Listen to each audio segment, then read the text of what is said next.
Could be sitting here with the co-chairman, so he'll help out this morning in this program. Martin Fleischmann thought this was at 9 o'clock, so he just barely arrived. It was 9 o'clock originally, but the talk is really scheduled now for 8:30. So I'm very pleased to have Martin Fleischmann here. 10 years ago, Martin Fleischmann and Stan Pons announced the cold fusion. They'd worked on it a number of years before. So last March was the 10th anniversary, 10 years since this subject developed. Now, whether you want to call it cold fusion or something else, that's up to different people. I like to call it the Fleischmann-Pons effect. That's the name I like to apply to it. That's good. And you don't get in trouble with that. But anyway, it's my honor to... Kidding. You know you can't even file a patent in the U.S. Patent Office that has the word cold fusion in it? Yeah, right, yeah. What do I do here? Good. Person got 12 patents. But Martin Fleischmann has won many honors. One I think that I'm impressed by in the Electrochemical Society is one of the top awards is the Palladium Medal Award in the Electrochemical Society. And in his talk this morning is cold fusion, past, present, and future. Well, I must tell you first of all that the Palladium medal is still intact. We did at one stage think to do a big experiment on it, but then decided against it. Well, I think you'll see that the other speakers will tell you quite a lot about what is going on. And I've got this vast, sweeping title. But I'm actually going to take a very narrow focus, because there's only time to take a narrow focus. And I probably won't have time to do to tell you about all the parts which I should tell you about. Now, I said cold fusion, past, present, and future, because I think it is quite interesting to see why I didn't do it, why we didn't do it for such a long time. What was behind that, and how, with the evolution of time, it became clear that there was perhaps an effect there, and that there was some sense in studying it. Because really, this phenomenon is part of a much, much wider group of phenomena. And people have looked at it in a very blinkered way. They think cold fusion, which I hate this word, these two words. This is a standalone topic. It isn't. It's part of a much wider topic. Well, for me, the whole thing starts. So I know historical perspective is not supposed to be a good idea, but I will use a historical perspective. For me, the whole thing starts with a paper which I found at the end of 1947. I'm a very old man. A brilliant experiment by Alfred Köhn in the University of Göttingen, who took a very thin palladium wire and loaded the wire down electrolytically down here, and then applied a potential plus and minus to this wire, and measured then at different times the times of arrival of the diffusion wave at the different zigzags down the wire. Now, if it was purely diffusion, of course, you'd get a diffusion-controlled wave running this way and that way. But if, and this was the proton, because deuterium hadn't been discovered at that time yet. But if it is charged, then of course it will go faster to the negative end and slower to the positive end. And this is indeed, and this experiment is actually very important as regards the future of cold fusion. And what he found, in fact, was precisely this, that if this is the line for diffusion, then the protons moved faster to the negative end and slower to the positive end, and if the polarity was reversed, then you could make them go back to the negative end, and these go to the back to the positive end, and these to the negative end. Now, this was an extremely uncomfortable experiment, because what it showed is that the mobility of the protons fit the Nernst-Einstein equation, which you can get from this. So the hydrogen in the lattice exists as bare protons. This subject matter became totally confused later. This was just suppressed. People didn't think about this for about 20 to 30 years, because it was such an uncomfortable result. And subsequently, it has been, more work was done, which is quite wrong. We can discuss this if you wish. Now, why is this so uncomfortable? The easiest way to see this is to do a Born-Haber cycle on the hydrogen going into the lattice. And what we see, in fact, that the absorption of hydrogen in the lattice is exothermic. And in fact, the solvation energy of the ions in the lattice is enormous. It's about of the order of 12 eV. So the ions are extremely strongly bound in the lattice, but they're mobile. And that alone tells you that you can really only interpret this experiment if hydrogen is part of a very large quantum system, so that it can be unharmonically excited. I should have realized that at that time, but I didn't. And in fact, setting down the usual way you would talk about it at that time, about the quantum mechanics of ions in lattices or anything else for that matter, we would see this oscillatory potential energy curve, and of course you could not obtain a sufficient change in the potential energy to compensate for the nuclear repulsion, except under you might in fact get some nuclear reaction under very extreme conditions.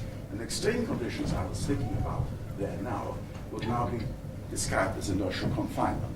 But I was not aware whether inertial confinement had been discovered at that time. I still don't know, but this is what I was thinking about. And that was obviously impossible in the university environment to carry that out. Now, so I left this whole thing alone. And then in the mid-1960s, I came to realize that we really have to discuss the behavior of condensed matter in terms of quantum electrodynamics, not in terms of classical mechanics, and not in terms of quantum mechanics, but in terms of quantum electrodynamics. Now, this is an illustration. I didn't arrive at this conclusion this particular way. This is simply an illustration of the fact. And here's our good old friend in the particle theory, which calculates the self-energy of this ion in an ionic atmosphere which is static. We have a static classical model of ions in solution. But of course we know that that is wrong, that it is not so. In fact, there was a lecture here which I couldn't go to on Brownian motion, and it has been known for a long time that ions, well, Einstein did this way back, beginning of the century, that ions move by Brownian motion, the motion of ions in solution by Brownian motion. And we also know from the 19th century, the work of Kohlrausch, that they move independently of each other at infinite dilution. That all sounds all right until you say, well, what about Maxwell's equation? They accelerate and decelerate. They have this accelerating and decelerating matter. So they have to radiate. So the only point at which the particle theory can be true is at absolute zero. It's an absolute zero theory. At any finite temperature, it is not acceptable. We accept it, but it's not acceptable. And in fact, you have to discuss the behavior of ions in solution and everything else for that matter in terms of quantum electrodynamics. The motion is rigorously quantized. There is no classical motion of ions in solution. It's all quantized. I still didn't do anything about it. But we did start work on thinking about the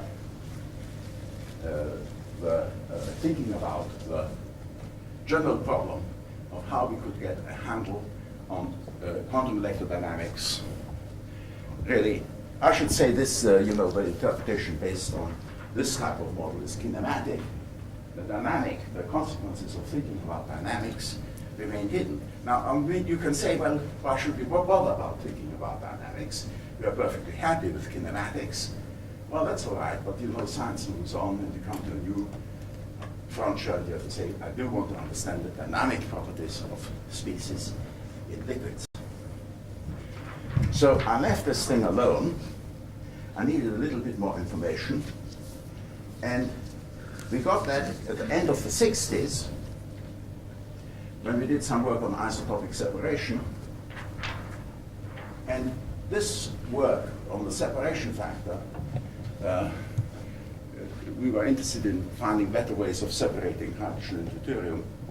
This work on separation factors used palladium cathodes, and you could only explain the separation factor, that is the yield, the fraction of hydrogen to deuterium in the gas phase, compared to that in the solution. You could only interpret that if the deuterons and protons in the lattice were part of a large quantum system.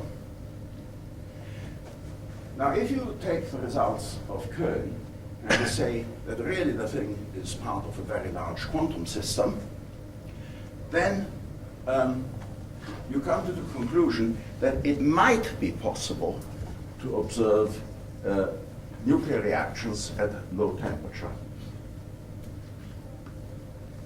Now, these slides which I've prepared, I haven't time to use, unless at the end we might use that discussion, we might use it.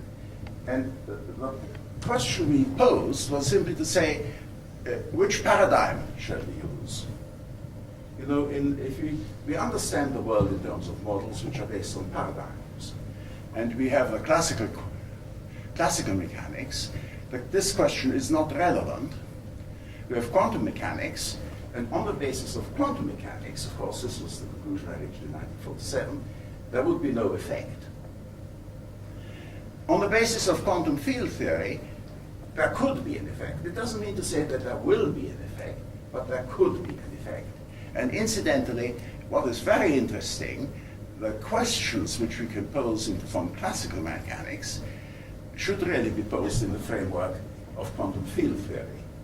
And then a whole lot of new questions become answerable. Okay, so the two questions which we posed were, would the nuclear reactions of D plus compressed into a lattice be different to the reactions of D plus in a dilute plasma, and could such effects be observed? Now, we said that would be yes, that would be no. But we nevertheless, although we thought that we wouldn't be able to see the effect, we started a program of work. Steinholz and I started a program of work on this topic. Now, when you decide to launch yourself on a topic like this, it's worthwhile always to check the literature, to see whether there's any evidence in the literature about that. And some of you have heard me talk this out before. This is the discovery of hot fusion by Oliphant, Hartek, and Rutherford. It's just over half a page in Nature. And I say this paper would never have seen the light of day in the tail end of the century, but this was 1934, I think, or 1933, and it did see the light of day, and here you have two deuterons reacting to form what is a triton and a proton, or helium-3 and a neutron. Now, it doesn't matter that this paper was forgotten, but what was serious about it was that deuterium was not called deuterium at the time, it was diplogen, and the deuteron was called diplon. And once you were aware of this fact, that deuterium was called something else, you can search for other papers. And this brought to light some work by Philip D. using the Wilson cloud chamber. Those of you who are as old as I will remember what the Wilson cloud chamber is. And this work was, of course, extremely worrying. He published a paper on this also in Nature in 1934, but this is a more extended paper on the proceedings, 1933 I think it was. This is a paper in 1934 in the Proceedings of the Royal Society. And what you see, the tracks here of the proton and the track of the triton. And what is so remarkable about that photograph is that the tracks are at 180 degrees. Now, they should not be at 180 degrees because the deuteron impinged on the target, which is per deutero any old thing, per deuterated compounds. It should be at 160 degrees. And lots of the tracks were at 160 degrees, but there were quite a lot of tracks at 180 degrees. And What's this Rutherford's work? this is Philip D. Oh, okay. And D said, the evidence, these reactions have been due to deuterons of the accelerated deuteron, which has lost its energy in the target, Eureka. So it was there. It's been there since 1933, actually. Only people haven't really responded to it. Okay. So we posed ourselves a series of questions, how to carry it out, how to carry this out, and because there was obviously something wrong with hot fusion, I don't know, perhaps we can have time to discuss that later, there must obviously be other reactions than reactions which are known from plasma work are two neutrons going together to form triton and proton, or helium-3 and neutron, about equal cross-sections. There must obviously be other reactions. And interestingly enough, since the advent of this horrible topic, these reactions are now being found. You'll hear a lot about helium-4. So we posed ourselves a series of questions. How should we carry out this reaction? Our favorite technique was electrodiffusion. That was the work of Köhn. But we started on charging cathodes electrochemically. Largely, I think this was because we made a mistake, quite frankly. We were working on a mistaken hypothesis. But there are other ways you could do it. You could charge electrodes in a highly reducing medium, in a super basic medium. Obviously, you should have a look at highly oxidizing media, super acid media. This is because really the impact of a deuteron on a lattice is an extreme example of a super acid reaction. And then there are composite systems. So there are all sorts of ways you could set this thing up. And because we were trying to keep this whole thing secret, fortunately for us, we did not put neutron counters in the lab, and we did not put a tritium monitor into the lab, because we didn't want to draw attention to it. We measured the heat release. And actually, the state of knowledge in 1982 was that mercury measurements by calorimetry were certainly about as good as making any nuclear measurement. And what we used, those of you who are familiar with it, with this field, we used isoparabolic calorimeter, just a dual, not initially it wasn't silvered at the top, eventually we silvered it at the top to give us a flatter baseline for the heat transfer coefficient. And in fact, this thing is a long, narrow tube. In chemical engineering, it would be called a well-stirred tank. It's an ideal reactor. There are many sorts of calorimeter which are non-ideal. This is really an ideal system with a very high accuracy and a very high precision. If you do the analysis correctly, you can get a precision of about 1 part in 10 to the 4. If you, the accuracy is comparable, but for a long time we thought the accuracy was about 1 part in 10 to the 3, but in fact it is about 1 part in 10 to the 4 also. So if you do that, then the sensible thing is to do some blank experiments. I found it extremely difficult to persuade people to do blank experiments because you have to, of course, find the instrument function of this device. If you make a measurement, you must know the instrument function. The easiest way to get the instrument function is to do a blank experiment.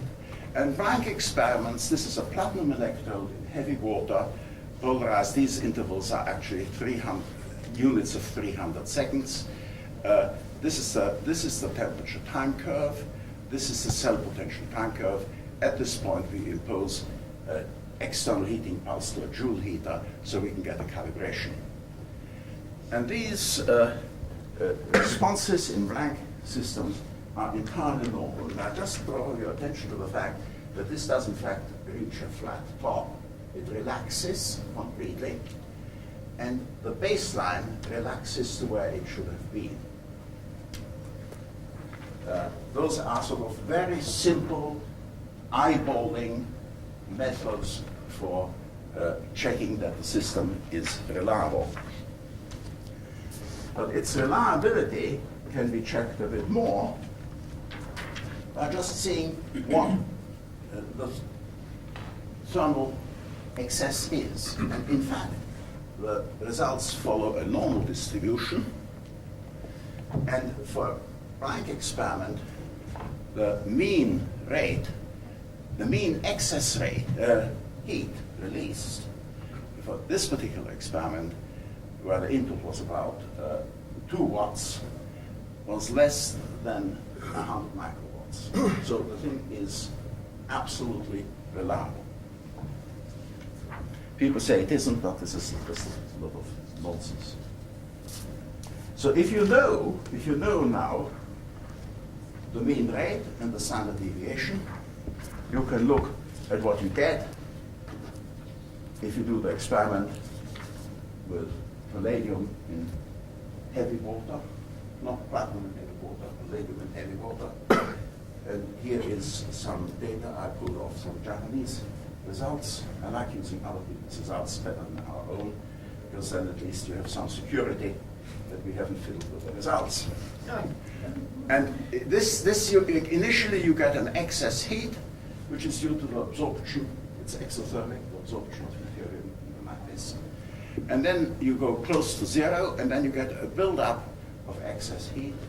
And if you do the analysis accurately, you find that this is actually 300 sigma in terms of the performance of the instrumentation. There's no question about it. There is a build-up, a low-level build-up of excess heat, but of course you've got to be able to measure 30 milliwatts accurately in order to be sure that this is correct. Now, this being so, one has to ask oneself, why has there been such difficulty for people to reproduce the results? What's really bugging them? I mean, lots of people wanted to see it and didn't see it. Too much of a hurry. No. It's much more sophisticated than that. It is true. That is certainly true, but it is more sophisticated than that. And one of the things which is difficult about the system is that it is subject to positive feedback. Now, here is some more Japanese results. In the initial states of the experiment, you see everything is normal. It comes to a flat top. After you apply the calibration, it relaxes back. Okay, can everybody see that? It's quite normal, it relaxes. And then you go along and you say, well, maybe there's a build-up of heat. And then you find that it doesn't behave normally. It behaves extremely abnormally. The system does not relax in the same time scale. And after you've removed the calibration pulse, it doesn't relax to the baseline. And what in fact you see is that the application of the calibration pulse, the increase of temperature, increases the rate of excess enthalpy generation. Now, if you have a source of heat in the system which is subject to positive feedback, you cannot calibrate the system. You have to do the calibration separately. And because people haven't understood this, or have rammed it down their throats forever, they say the system's not accurate. I cannot calibrate. The system's not accurate. No, that's not true. You haven't taken into account positive feedback. Now, what is, there's something more to this story of positive feedback. Why do you get positive feedback? Why should you suddenly, when you increase, this is actually extremely fortunate, because if there were no positive feedback, we will not be able to get, if the absorption of deuterium in the lattice remained exothermic, we will not be able to get to an energy release at high temperature. But because it switches from exothermic to endothermic, we can actually get heat release at high temperatures. And this, perhaps Michael Kruger will say something about this, this switch over from exothermic absorption to endothermic absorption takes place at a certain cathode loading. And of course, if you have this move across from exothermic to endothermic absorption, you get instability. And that is the secondary reason, therefore, why we have to, the fact that we get instability means that the experiment becomes sensitive to the way you carry it out.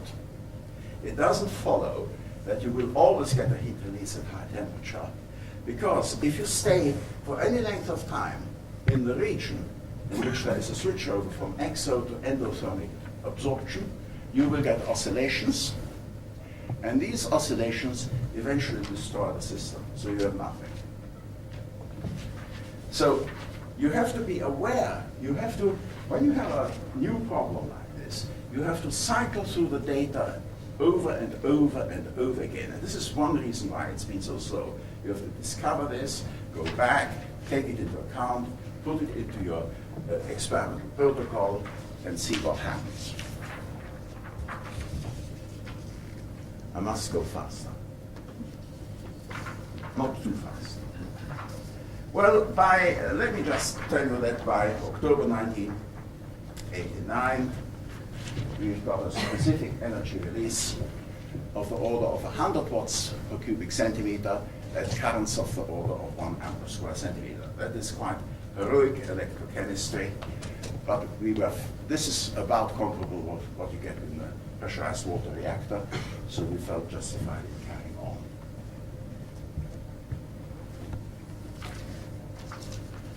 And what we find, this comes up to 1992, although we had a lot of this in 1990. We find that if you go, this now is on a much smaller scale, so you can't see the fine detail. You find that if you go through the positive, the region of positive feedback, eventually the cell is driven up to boiling. And at the boiling point, we have had heat release in this region here of the order of 4 kilowatts per cubic centimeter. So normally you have about a few hundred watts. At the top you have about kilowatts. And now, of course, the cell boils dry. You can't contain such an energy release in an isoparabolic calorimeter. The cell boils dry. But there is more to this story. Because when it has boiled dry, you find that it stays hot. The cell stays hot, which Mike McCoubrey called heat after life, we call heat after death, and Giuliano Mengele in Italy, who I think has done the best work on this, calls after effect. So here the cell is dry, here it's half dry, here it's dry, and the cell here in our experiments remained hot for 3 hours. Now, this experiment, we're not very proud of this experiment. It's just a fact that it stayed hot. And let me just tell you about Giuliano Mengele. Giuliano Mengele said quite rightly, well, Stan and Martin say it goes much better if you keep it hot. So I will have to do that calorimetry at near 100 degrees centigrade. So the way he does this is he surrounds this cell by a thermostat set up near 90, 90 degrees, and he cools it with a stream of gas. He uses evaporative cooling to control the system, and he has a reflux to return this to the cell. And the important point about Giuliano Mengele's experiment is that it's a very well-controlled situation, and when he's got to that point, he switches the cell current off, he disconnects it from the power supply, and he has actually, this is published information, has had the system staying hot for 7 days. This is the excess enthalpy. There's no enthalpy input, so this is all, this shaded column is all excess enthalpy, and it's of the order of 5 watts per cubic centimeter. So what we know now is that if you do this, you can get this heat after death effect of the order of 5 watts per cubic centimeter, which is tolerably uninteresting as far as thermal sources are concerned. It would only be interesting in certain niche applications. We know that the way we did it, we could get kilowatts per cubic centimeter. Incidentally, I should tell you that you can. Mel-Niles has a system which had 50 watts per cubic centimeter. We've had it up to 200 watts per cubic centimeter, which would give a much wider range of applications. But we were interested in trying to see whether we could maintain these boiling conditions. And to do that, you, of course, need to use a much more elaborate, not sophisticated, much more elaborate calorimeter, which allows you to maintain the conditions up here. I'll just show you one result from that. That work ground to a halt, I'm sorry to say. What you do is you use a calorimeter, a dual calorimeter, the bottom half of which simulates the calorimeter which I have shown you. It's an isoparabolic calorimeter. And the top half is basically a distillation column. Now that is not a system with which you can do experiments with any great accuracy, but you don't need to because you get a very high energy release. So what do you see? Here's an experiment carried out in 1994. The bottom section, you see there is an excess. This is the calibration curve. Of course, when it starts to boil, you have no calibration on the bottom section. You can see an excess enthalpy release in the bottom section. Needs a little imagination to see it.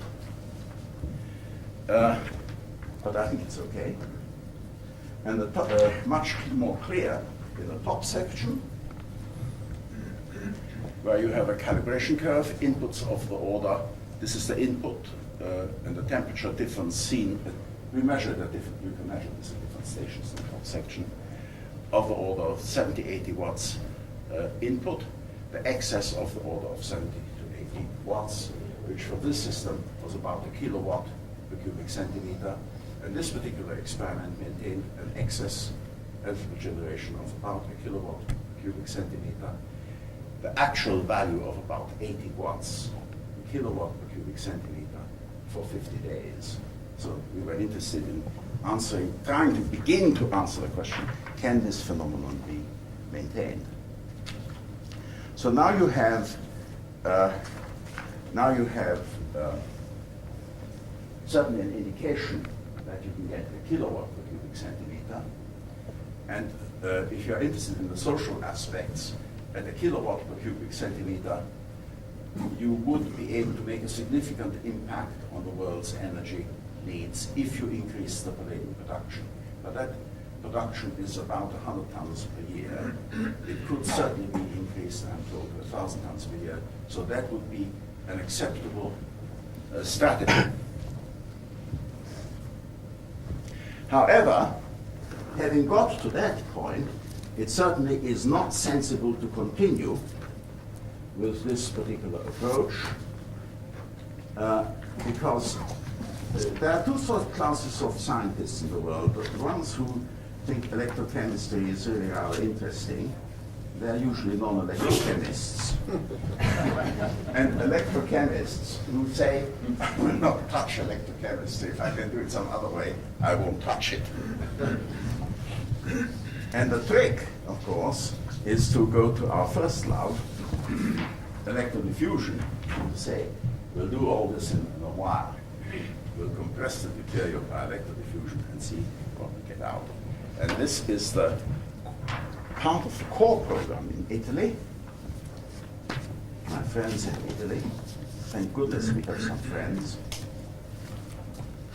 I will leave neutrons out of consideration and just say, well, what Giuliano Preparata, his colleagues realized, that is that you don't have this sinusoidal thing which you'd get in the beta phase.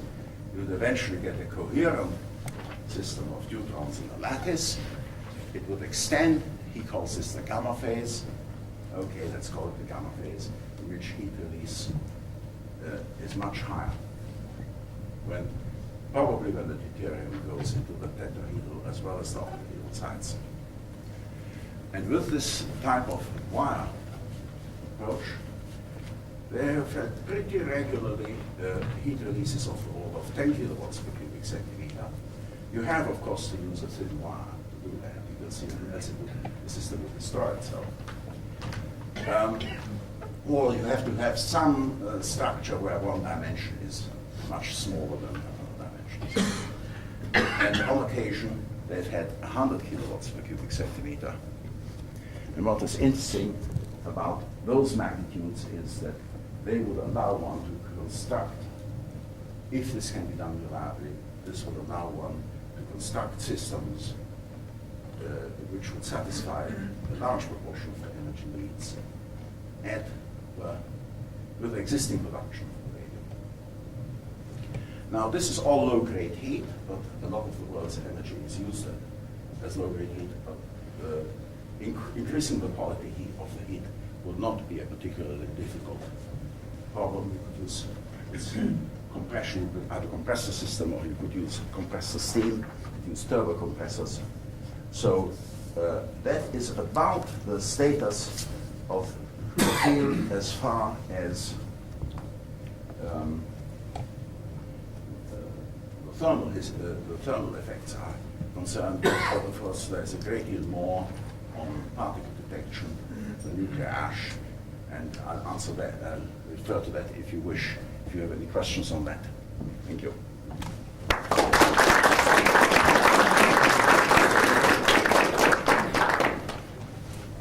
Yeah, we have time for questions. If anybody has any questions, we have about 10 minutes. Sir. Can you say a few moments about what's been going on in protection of the primary products? The primary products. A lot. we saw helium-4 quite early on. We had no quantitative correlation, but I think other people will talk to you about the relationship of heat release and helium-4. We had seen a little tritium. You can see tritium pretty regularly. I mean, you can see enough tritium. The work we had done originally, we would have had to have an isotopic separation factor of D to T of about 13.5, which is quite impossible. So there's no question we had generated tritium, and there are a few neutrons usually as you build it up. And many people have done neutron detection, time-of-flight neutron spectroscopy, and this sort of position-sensitive neutron detection to show that the neutrons come from the sampled area. And I like also Takahashi's work with an Ne213 scintillator, which showed quite clearly that there are some neutrons of expected energy, 2.45 MeV, but there's also a great watch of stuff out there. So, it's not the usual thing. The neutron study is not the usual thing.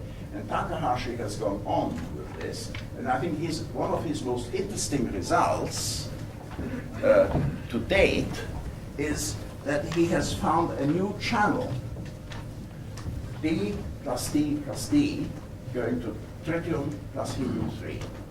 D plus D, a three-body reaction. There's not much doubt. The nuclear measurements have been done very carefully. There's not much doubt that it's a three-body reaction. Now, of course, three-body reactions, if you take stellar physics and so on, it only happens, you only have two-body reactions. Even the beryllium, what is the isotope of beryllium, which is stable long enough to give you the beta cycle? Well, there is one. It has a lifetime of about 10 to the minus 16 seconds, so you can get a sequential reaction. But this is a three-body reaction, D plus D plus D, going to T plus 3He. And these are about 4.75 MeV, the particles which come up about the same. And this has about, the cross-section of that channel is about 1/100th of the cross-section of the helium plus neutron or tritium plus proton channels. So I think there will be all sorts of, these is done at the 150 keV acceleration voltage, so it's sort of warm fusion.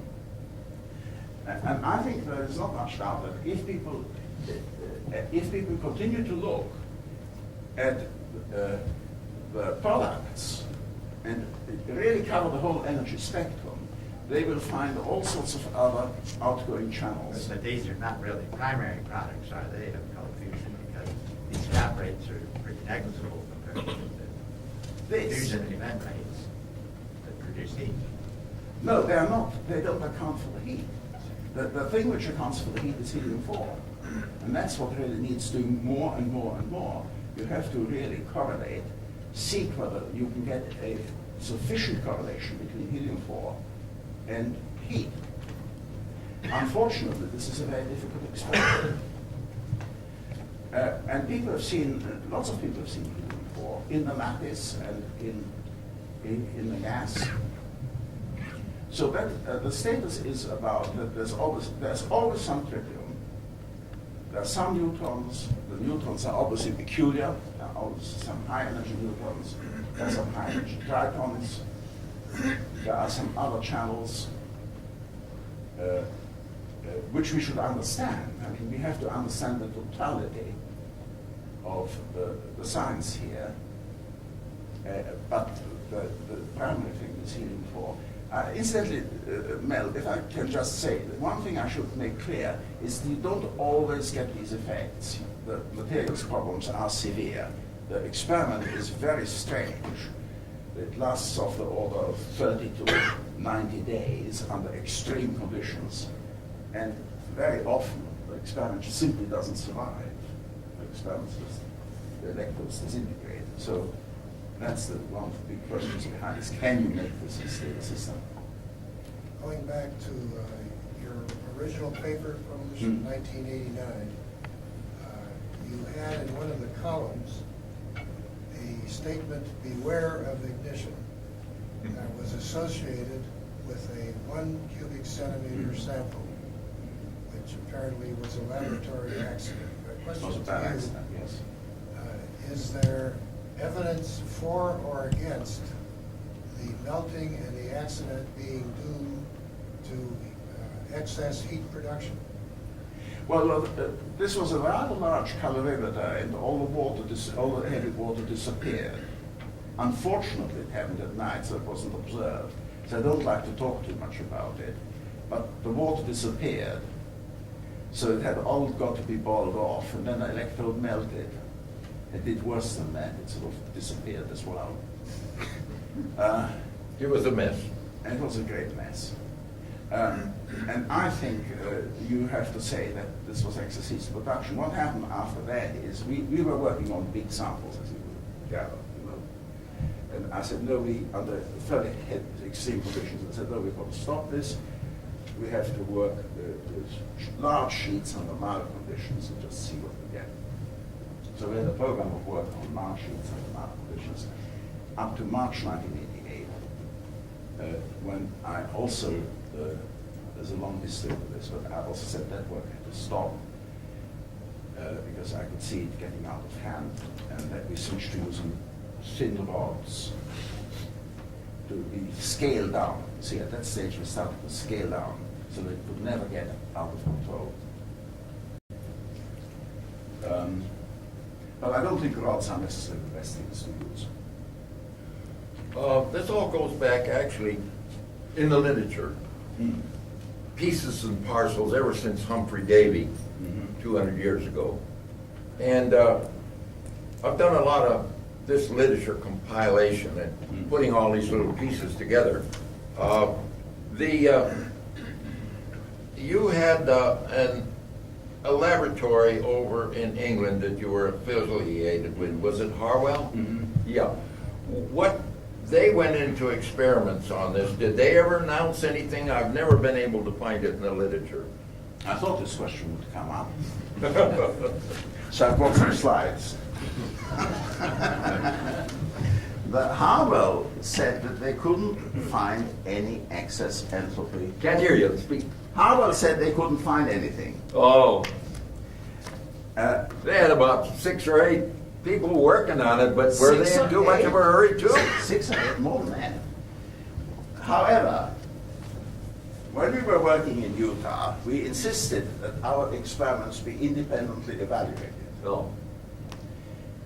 That evaluation was not done by the original team. Eventually, it was done by Wilfred Hansen at Utah State University in Logan and published, which prompted me to ask Harvard to release their data, and it's to their great credit that they released their data. So I will show you some of Harvard's results, where they compared. These are, L stands for addition of liquid, and these are all experiment cycles, okay? These are experiment cycles. This is a blank in light water. This is a calibration pulse. Here is heavy water. So if you look at this, you see suddenly a very strange phenomenon, which we've also seen ourselves, which put us, one of the things which put us on the track was that suddenly the cell temperature would increase. Well, the cell temperature doesn't increase if there isn't a source of heat in the system. So here the cell temperature is increasing, and here the cell temperature is increasing, here it's increasing, and it goes on and on and on.